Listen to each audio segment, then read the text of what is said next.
유다의 아하스 왕 때에 이스라엘 북쪽에 있는 아수르가 강력한 군사력을 바탕으로 무자비한 침략 전쟁을 벌여서 영토를 계속 확장하고 있었습니다.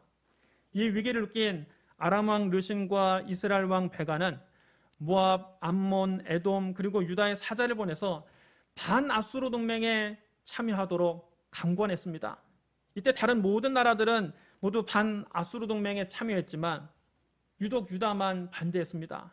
이를 분하게 여긴 아람 왕 르신과 이스라엘 왕 베가가 동맹을 맺고 예루살렘을 포위하고 공격하기 시작했습니다.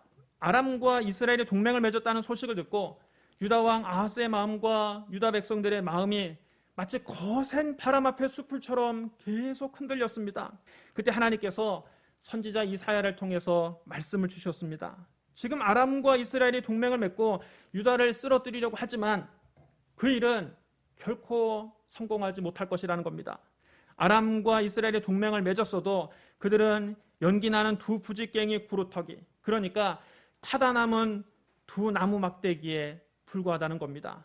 하나님께서 유다를 지켜주실 것이니 두려워하지 말고 낙심하지 말라고 하나님은 말씀하셨습니다.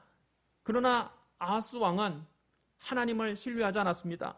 그는 아수르 왕에게 지원을 요청할 생각이었습니다. 지금 북쪽에서 거대한 제국을 이뤄가고 있는 아수르에게 도움을 청하는 것이 현실적으로 자기가 살 길이요 유다가 살 길이라고 생각한 것입니다. 그는 눈에 보이지 않는 하나님보다 눈에 보이는 아수르 왕을 더 의지했습니다. 아하스 왕이 하나님보다 아수르 왕을 더 의지하자 하나님께서 이사야 선지자를 통해서 경고하셨습니다. 앞으로 유다는 한 번도 경험하지 못한 환난을 당하게 될 것인데 그것도 아하스 왕이 하나님보다 더 의지하고 믿고 신뢰하는 아수르 왕에 의해서 환난을 당할 것이라고 말씀하셨습니다. 아수르 왕의 군사력은 흉용하고 창일한 홍수처럼 위력적이지만 그런 물은 휩쓸고 지나가는 모든 곳에 큰 피해를 입힙니다. 아수르 왕의 군사력은 아람과 이스라엘에만 위협이 되는 것이 아니라 유다에도 위협이 됩니다. 결국 아수르 군대가 유다도 휩쓸고 지나가면서 큰 피해를 입힐 것이라고 말씀하셨습니다. 그런데 아수르는 사실 하나님의 도구입니다. 하나님의 심판의 도구입니다. 그러나 아수르 왕은 자기가 마치 하나님이 된 것처럼 스스로를 높였습니다. 자기 힘으로 주변의 모든 나라를 굴복시키고 마치 자기가 하나님이 된 것처럼 교만하게 행동했습니다. 그래서 하나님께서 아수르에도 심판을 예고하십니다.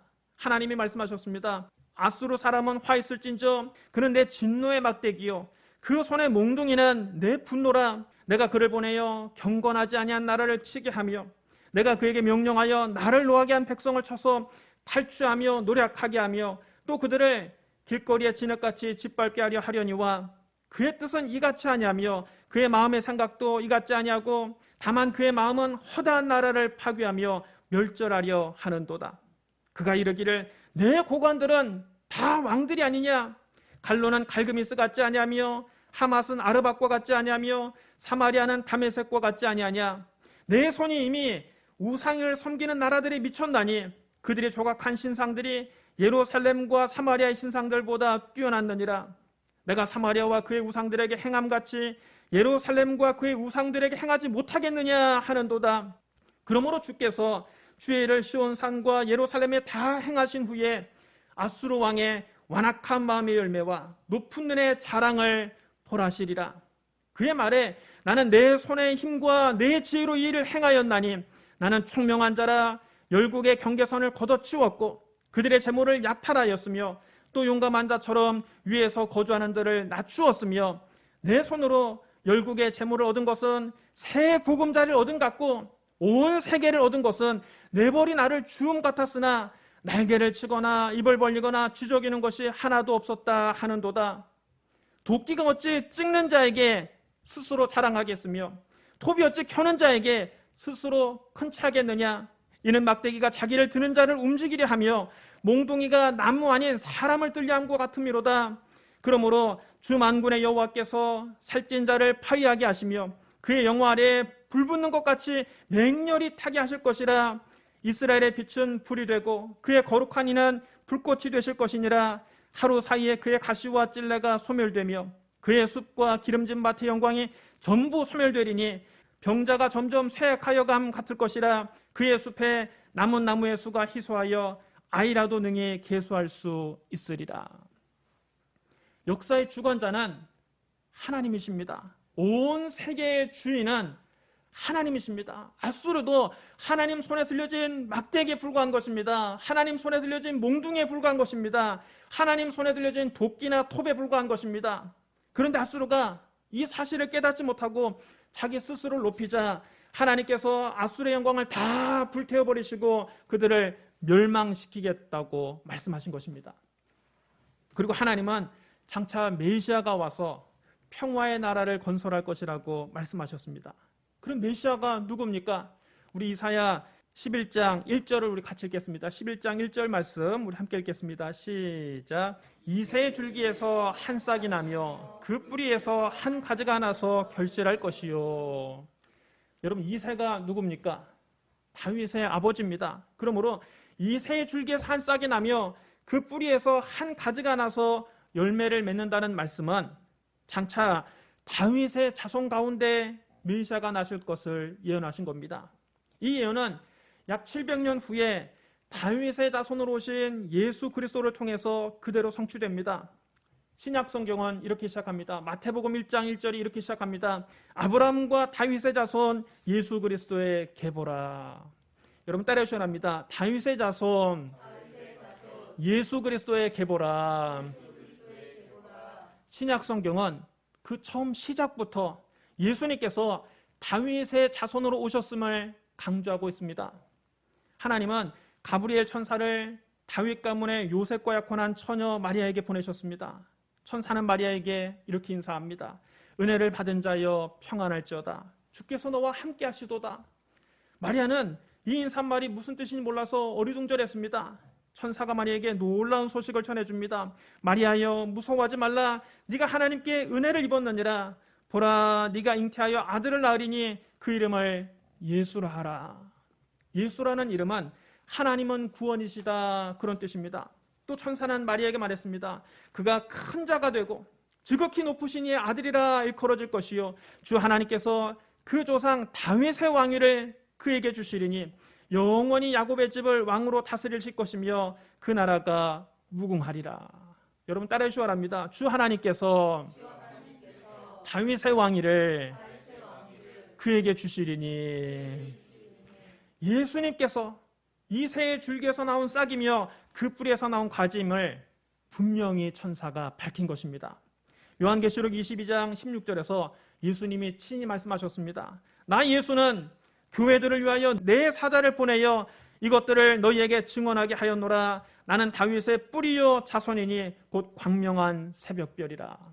여러분 따라해 주셔야 합니다. 나는 다윗의 뿌리요 자손이니. 그러면 여러분 예수님도 이사야 11장 1절의 예언이 당신을 가리키는 것임을 확인시켜 주신 것입니다. 그러므로 이 새 줄기에서 난 싹은 바로 우리 주 예수 그리스도를 가리키는 것입니다. 그 다음 하나님은 메시아에게 여호와의 영이 강림하실 것을 예언하셨습니다. 우리 이사야 11장 2절 말씀을 같이 읽겠습니다. 2절 말씀 우리 함께 읽겠습니다. 시작. 그의 위에 여호와의 영 곧 지혜와 총명의 영이요 모략과 재능의 영이요 지식과 여호와를 경외하는 영이 강림하시리니. 여호와의 영은 곧 성령입니다. 이 말씀도 우리 주 예수 그리스도에게 그대로 성취됩니다. 누가복음 3장 21절 22절에 이렇게 기록되어 있습니다. 백성이 다 세례를 받을새 예수도 세례를 받으시고 기도하실 때에 하늘이 열리며 성령이 비둘기 같은 형체로 그의 위에 강림하시더니 하늘로부터 소리가 나기를 너는 내 사랑하는 아들이라 내가 너를 기뻐하노라 하시니라. 여러분 따라해 주셔야 합니다. 성령이 비둘기 같은 형체로 그의 위에 강림하시더니. 예수님께서 세례를 받으시고 기도하실 때 하늘이 열리며 성령이 비둘기 같은 형체로 예수님 위에 강림하셨습니다. 그러므로 이사야 11장 2절의 예언이 예수님에게 문자 그대로 이루어진 것입니다. 그 다음 하나님께서 말씀하셨습니다. 이사야 11장 3절로 5절 말씀을 우리 같이 읽겠습니다. 3절부터 5절까지 말씀 우리 함께 읽겠습니다. 시작. 그가 여호와를 경외함으로 즐거움을 삼을 것이며 그의 눈에 보이는 대로 심판하지 아니하며 그의 귀에 들리는 대로 판단하지 아니하며 공의로 가난한 자를 심판하며 정직으로 세상의 겸손한 자를 판단할 것이며 그의 입에 막대기로 세상을 치며 그의 입술의 기운으로 악인을 죽일 것이며 공의로 그의 허리띠를 삼으며 성실로 그의 몸에 띠를 삼으리라. 메시아는 하나님을 경외함으로 즐거움을 삼으실 것입니다. 그는 공의로 세상을 심판하실 것입니다. 그의 입술의 기운으로 악인들을 죽이실 것입니다. 이 말씀은 예수님께서 다시 오실 때 그대로 이루어질 것입니다. 요한계시록 19장 11절로 16절에 이렇게 기록되어 있습니다.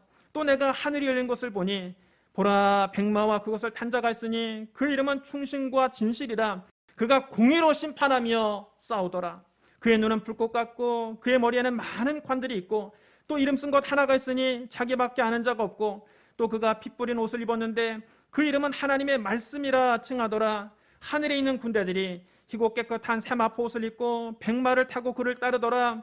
그의 입에서 예리한 검이 나오니 그곳으로 만국을 치겠고 친히 그들을 철장으로 다스리며 또 친히 하나님 곧 전능하신 이의 맹렬한 진노의 포도주 틀을 밟겠고 그 옷과 다리에 이름 쓴 것 같은 것이 있으니 만왕의 왕이요 만주의 주라 하였더라. 장차 그리스도께서 심판주로 이 세상에 다시 오셔서 공의로 세상을 심판하실 것을 말씀하셨습니다. 그의 입에서 예리한 검이 나와서 그것으로 만국을 치실 것입니다. 그러므로 이사야 11장 3절로 5절 역시 우리 주 예수 그리스도를 가리키는 말씀입니다. 그 다음 하나님은 메시아 왕국의 평화를 이렇게 말씀하셨습니다. 우리 이사야 11장 6절부터 9절을 같이 읽겠습니다. 6절부터 9절까지 말씀 함께 읽겠습니다. 시작.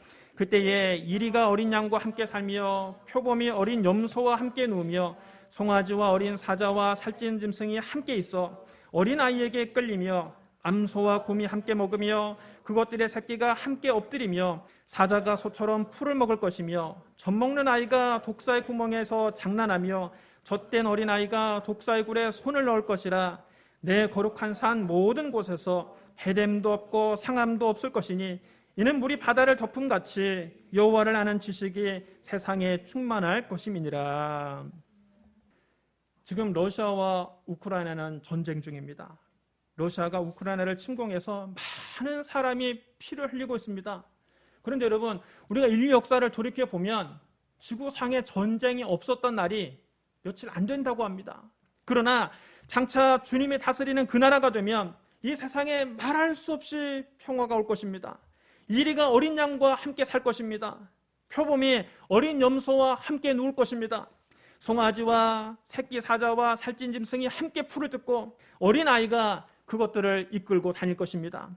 암소와 곰이 함께 먹고 그것들의 새끼가 함께 뒹굴고 사자가 소처럼 풀을 먹게 될 것입니다. 젖먹는 아이가 독사의 구멍에 손을 넣고 장난을 쳐도 해를 입지 않고 젖된 어린아이가 독사의 굴에 손을 넣어도 상함을 받지 않을 것입니다. 주님이 다스리는 그 나라에서는 해됨도 없고 상함도 없을 것입니다. 왜냐하면 물이 바다를 덮고 있는 것 같이 여호와를 아는 지식이 온 세상에 충만하기 때문입니다. 하나님이 다스리는 나라에서는 이런 참된 평화가 오는 것입니다. 본래 하나님께서 인간을 위해서 창조하신 에덴 동산이 이런 모습이었습니다. 거기에서는 동물들도 약육강식을 위해서 피를 흘리는 일이 없었습니다. 창세기 1장 29절로 30절에 이렇게 기록되어 있습니다. 하나님이 이르시되 내가 온 지면에 씨 맺는 모든 채소와 씨 가진 열매 맺는 모든 나무를 너희에게 주노니 너희의 먹을거리가 되리라. 땅의 모든 짐승과 하늘의 모든 새와 생명이 있어 땅에 기는 모든 것에게는 내가 모든 푸른 풀을 먹을거리로 주노라 하시니 그대로 되니라. 본래 하나님께서 만드신 에덴 동산은 이런 모습이었습니다. 거기서는 땅의 모든 짐승과 하늘의 모든 새와 땅에 기는 모든 동물들이 푸른 풀을 먹고 살았다는 것입니다. 에덴 동산에서는 사자도 풀을 뜯어먹고 살았습니다. 그곳에는 살상이 없었습니다. 약육강식을 위해서 피 흘리는 일이 없었습니다. 지극히 평화로운 낙원이었습니다. 이것이 본래 하나님이 창조하신 세계입니다. 그러나 안타깝게도 더 이상 우리는 이런 아름다운 낙원을 볼 수가 없습니다. 사탄이 찾아와서 인간이 하나님처럼 될 수 있다고 속였습니다. 아담과 하와는 하나님 말씀을 버리고 사탄의 말을 선택했습니다. 그들은 하나님을 배신하고 사탄에게 충성했습니다. 그때부터 사탄이 사람의 생각과 말과 행동을 지배하기 시작했습니다. 아담과 하와가 타락하자 아담과 하와가 다스리는 땅도 저주를 받아서 온 세상에 죄와 불의와 혼돈과 절망이 가득하게 된 것입니다. 로마서 1장 28절로 32절에 이렇게 기록되어 있습니다.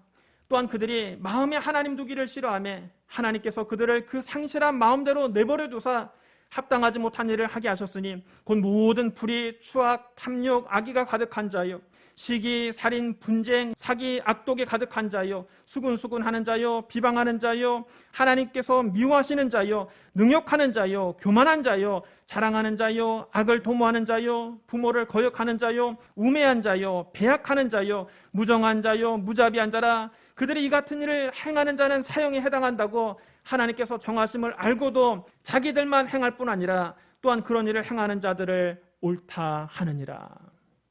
여러분, 세상이 왜 이렇게 악해졌습니까? 왜 피를 흘리는 전쟁이 끊이질 않습니까? 사람들 마음속에 하나님 모시기를 싫어했기 때문입니다. 아담 이래로 사람들이 사탄의 꾀임에 순종하고 있기 때문입니다. 사탄이 세상을 다스리기 시작하자 그 결과로 지금과 같은 처참하고 비극적인 세계가 되고 만 것입니다. 사탄이 하는 일은 우리를 도둑질하고 죽이고 멸망시키는 일뿐입니다. 사탄은 우리에게 와서 하나님의 형상을 도둑질해가고 우리의 영과 혼과 육을 죽이고 마침내 영원한 심판과 멸망을 받게 합니다. 그러므로 이 세상의 고통, 지금 우리 눈에 보이는 이 현실은 하나님이 만드신 것이 아니라 사탄과 인간이 만든 것입니다.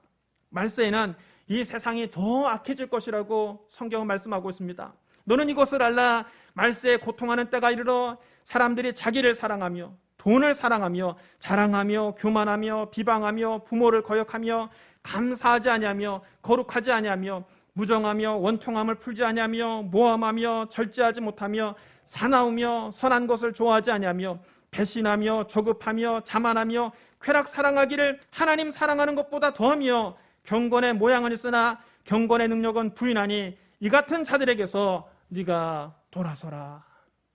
우리가 사는 이 세상은 하나님을 저버린 세계입니다. 아담과 하와 이래로 인간은 사탄과 짝을 짓고 파멸과 파괴를 가지고 왔습니다. 우리는 이 세상의 마지막 때를 지금 살고 있는 것입니다. 그럼 여러분, 이 세상은 영원히 사탄의 통찰이 있을까요? 그렇지 않습니다. 만왕의 왕 만주해 주신 우리 주님이 다시 오실 때 사탄과 그 군대는 불과 유황못에 던져질 것입니다. 요한계시록에 이렇게 기록되어 있습니다. 또 내가 보매 그 짐승과 땅의 임금들과 그들의 군대들이 모여 그 말탄 자와 그의 군대와 더불어 전쟁을 일으키다가 짐승이 잡히고 그 앞에서 표적을 행하던 거짓 선지자도 함께 잡혔으니 이는 짐승의 표를 받고 그의 우상에게 경배하던 자들을 표적으로 미혹하던 자라. 이 둘이 산채로 유황불 붙는 못에 던져지고 그 나머지는 말탄 자의 입으로부터 나오는 검의 죽음에 모든 새가 그들의 살로 배불리더라. 또 내가 보매 천사가 무저갱 열쇠와 큰 쇠사슬을 그의 손에 가지고 하늘로부터 내려와서 용을 잡으니 곧 옛뱀이요 마귀요 사탄이라. 잡아서 1000년 동안 결박하여 무저갱에 던져 넣어 잠그고 그 위에 임봉하여 1000년이 차도록 다시는 만국을 미혹하지 못하게 하였는데 그 후에는 반드시 잠깐 놓이리라. 1000년이 참에 사탄이 그국에서 놓여 나와서 땅의 사방 백성 곧 곡과 마곡을 미혹하고 모아 싸움을 붙이리니 그 수가 바다의 모래와 같으리라. 그들의 지면에 널리 퍼져 성도들의 진과 사랑하시는 성을 두르매 하늘에서 불이 내려와 그들을 태워버리고 또 그들을 미혹하는 마귀가 불과 유황못에 던져지니 거기는 그 짐승과 거짓 선자도 있어 세세토록 밤낮 괴로움을 받으리라. 주님께서 이 세상에 다시 오셔서 사탄과 그를 따르는 무리를 불로 심판하시고 인간의 잃어버린 낙원을 회복시켜 주실 것입니다. 그때가 되면 이사야의 예언이 그대로 성취될 것입니다. 그때 이리가 어린 양과 함께 살며 표범이 어린 염소와 함께 누우며 송아지와 어린 사자와 살찐 짐승이 함께 있어 어린 아이에게 끌리며 암소와 곰이 함께 먹으며 그것들의 새끼가 함께 엎드리며 사자가 소처럼 풀을 먹을 것이며 젖 먹는 아이가 독사의 구멍에서 장난하며 젖된 어린아이가 독사의 굴에 손을 넣을 것이라. 내 거룩한 산 모든 곳에서 해됨도 없고 상함도 없을 것이니 이는 물이 바다를 덮음같이 여호와를 아는 지식이 세상에 충만할 것임이니라. 사랑하는 성도 여러분, 모든 성경은 예수로 통합니다. 모든 성경은 우리 주 예수 그리스도를 가리키고 있습니다. 오늘 우리가 읽은 이사야의 예언도 우리 주 예수 그리스도를 가리키고 있습니다. 이사야의 예언대로 예수님은 다윗의 후손으로 이 세상에 오셨습니다. 예수님께서 세례를 받으실 때 성령이 그 위에 비둘기같이 강림하셨습니다. 장차 다시 오실 예수님은 공의로 이 세상을 심판하실 것입니다. 주님이 다스리는 그 나라가 되면 평화로운 낙원이 회복될 것입니다. 물이 바다를 덮음같이 여호와를 아는 지식이 온 세상에 충만할 것입니다. 그날이 올 때까지 우리의 믿음을 굳게 지키고 예수 그리스도의 복음을 온 세상에 전파하는 저와 여러분이 되시기를 주님의 이름으로 축원합니다.